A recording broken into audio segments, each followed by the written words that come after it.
I also have the privilege of introducing Robin Kelley, who is, I'm Claudia. I'm Claudia Pena. I'm a co-director with Beth Rebay of the organization Repair. I also teach at UCLA. Back to Robin Kelley, who's the favorite for so many people. I have always been very impressed with meeting thought leaders. Those are the people who are rock stars to me. Those are the people, when I meet them, I get really excited and I don't know what to say, and I get nervous.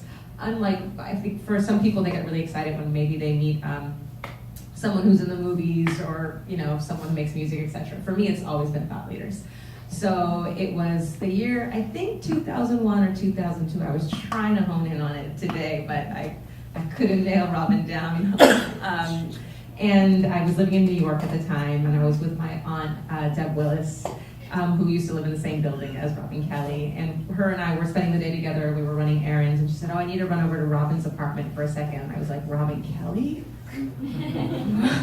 What will I do when I meet him? At the time, he was, a scholar, activist. He's the person who made history interesting for my generation of people. So many folks who felt like they didn't need to be paying any attention to history. Robin was the one, his books, his teaching, his classes, his courses, etc. is the one that got folks excited and, switched a lot of majors, etc. And so I asked my Aunt Deb, I said, are you sure that I should come with you? Because we're going to his apartment, he doesn't know me, he doesn't want some random stranger in there. And she looked at me like, first of all, she looked at me like she taught me better. And then second of all, she said, Robin's not like that. You'll see when you meet him. And I, met my share of rock stars, academics, and some people are really awesome at their scholarship, and they're brilliant writers. And when you meet them in person, you're like, I should just read you. Then I met Robin, and he was such a delight. And he treated me like an equal. I was like 21 or 22, and didn't have much to say except for thank you for your work. And he was really sweet to me. And from then on, every story I ever heard about him was similar, right? The guy is a rock star. He's a genius. He's brilliant, but he's all heart first. And it's so important to everybody who works with him that he's always coming from the heart. And I think that's what makes him one of the best allies that I've ever met. He sets the example and holds, look at Aurora, this is like nodding, yes. And he sets the standard for being a person with the highest integrity, which is why he's perfectly situated to be speaking on today's theme. So brilliantly, Beth Rebay knew that already about Robin. Let's see, I want to share a little of his formal bio, because I think it's deserving. I know, I knew you were going to say that. I almost said before. Robin's going to tell me not to do it, but I'm going to share a little bit of his formal bio. I'm not going to do the whole thing. It's really long because he's done so much. He's so prolific, but I just want to share at least a few things. So first of all, he's a distinguished professor of history, the Gary B. Nash Endowed Chair in U.S. History at UCLA, and he's written tons of books, including Thelonious Monk, The Life and Times of an American Original, which ended up coming out in 2009, and that's the book he was writing the day we went and visited him in 2001, and apparently he started writing it in 1995, so it was a long time coming. He's also written Africa Speaks, America Answers, Modern Jazz and Revolutionary Times, Freedom Dreams, The Black Radical Imagination, that was in 2002. Tons of other books. And then one of the things that impresses me about Robin is he's one of those people that no matter what the topic is, he has something really brilliant to say. But we'll list out some of the topics for which he's known to speak publicly about so that you can go research it and learn more. His research explores the history of social movements in the U.S., African diaspora and Africa. And he talks about Black intellectuals, music, visual culture, poverty studies, colonialism, imperialism, organized labor, Marxism, surrealism, nationalism, constructions of race, and the list goes on and on. If you are not familiar with his work, it's definitely worth looking up. And then I just want to share a couple of things. I was chatting with some friends before the event, and I told them that I was going to be introducing Robin, and there were a few things that they thought I should say, and so I talked to Aunt Deb, and she said, make sure people know that his mantra is love, study, struggle. That's what he's always working on. And notice that first it's love. So true. And then I spoke to my girl, Sarah Haley, and she said, please tell everybody that he is the truest freedom fighter that there is. And then Shauna Redmond, who's here with her son, Roby, she said that he's a tireless advocate for the right to dream and imagine new futures. So I'll leave it at that. Robin.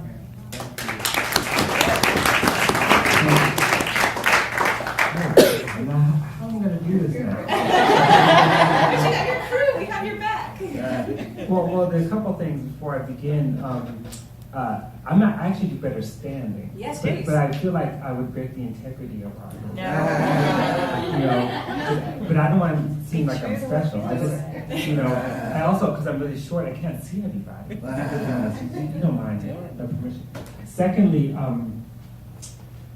I've never done this before, like tell a story in the sense of telling a story in front of an audience in the age of TED Talks and all that stuff that people do. So this is new for me in some ways.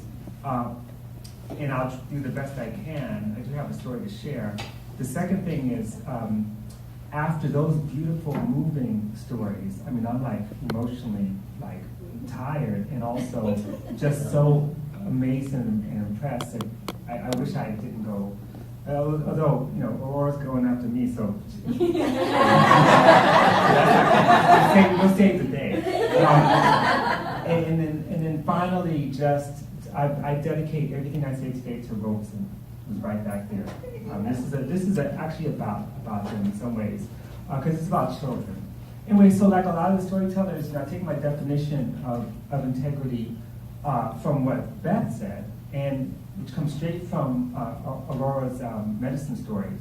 And I just want to quote that book because it really shapes what I'm going to talk about. She argues for a politics of integrity of being whole, a political practice that sacrifices neither the global nor the local, ignores neither the institutional power structures nor their most personal impact on the lives of individual people.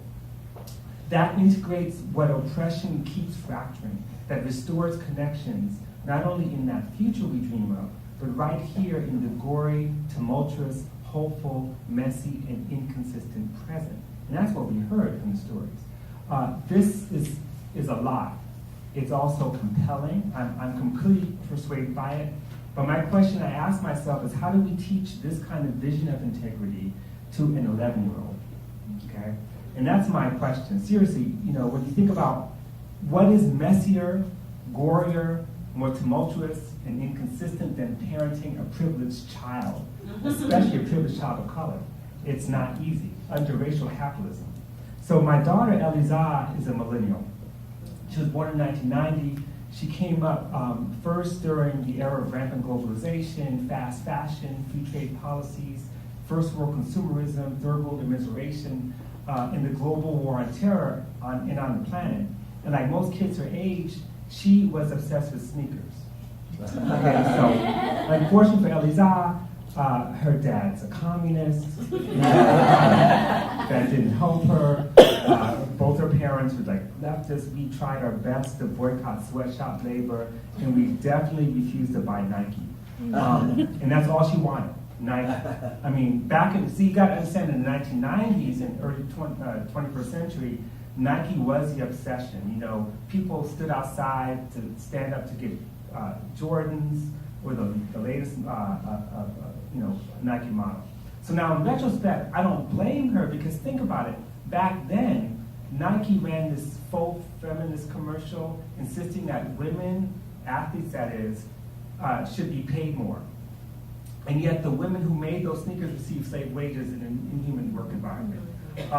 At Eliza's school, the planner or the calendar that they distributed, she went to public schools, beginning to end, were all full of advertisements for Echo designer clothes, Maybelline, Snapple, and Foot Locker.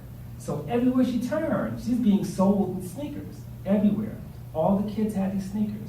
So Elizad did not want to hear a lecture about the exploited women who make those sneakers and garments. She heard it every day. She got tired of it. She's like, okay, Dad, what are you talking about? She didn't want to hear about the ways that global capital generates consumer desire among children. And it was clear that her teachers were like taking the ads from the planner and using them as teaching moments. But she was relentless about the Nikes. So I said, okay, I give up. This is what you have to do. I want you to do some research, go to the library. I want you to study basically how Nikes are made, who makes them, look at sweatshop labor, look at the work that people do in China, in Vietnam, who does it, how much they get paid, and the conditions. And then when you do that research, I want you to write a letter to Phil Knight, CEO of Nike, detailing all those and insisting that they change their policies. She goes, right on, Dad. So she goes, and my daughter's a genius, I have to say. And she does this research. And she pulls up all this material. She writes the most eloquent 2-page, single-spaced letter, detailing everything. You know, because the idea was, if you write this letter, right, then I said, you can get your Nikes. But my theory was, she writes a letter, and she's like, I'm not going to get Nikes. We went to the post office, we mailed that, this is back in the days before like email and stuff. Mailed that letter, and she's like, let's go get my Nikes. Okay, so, and I have to practice my own form of integrity, which is, okay, you want to get your Nikes, fine. So I never stopped sweating her about the sweatshops, you know. I even stood outside one night for hours, waiting for her to buy the latest pair of sneakers, because it was like late at night, and she was like 13 years old. And I stood outside with her in the cold in New York City and talked to her about sweatshop labor. And she listened. And then I remember she went to Costa Rica in summer 2005. She was 14 years old. She wanted some pink dunks. And you know what dunks are. Size 5.5, and I ordered them for her because, like, whatever my daughter wants, she gets. But then I drilled her with this story, like, you know who made these shoes? And in fact, I found the email I sent her when she was in Costa Rica, waiting for sneakers. And I jokingly added, maybe if you return from your trip ready and willing to wage war on the global capitalist system and the oppression of third world nations, then you can wear them to Martha's Vineyard. So basically, I tried to, walk this fine line between exposing her to the world, listening to her, respecting her decisions, loving her unconditionally, and hoping the values we instilled in her, kind of politics of integrity that's about being whole and part of a global whole, would eventually find her way into her heart and consciousness. Today's Elizad is a third-year doctoral student at Columbia University, writing about Black struggles to resist enclosure and restore the commons. She's a principal organizer of graduate workers at Columbia Local UAW 2110. She no longer wears Nikes, Pumas, Reeboks, any of the sweatshop brands. She is the embodiment of integrity, and I love her so much.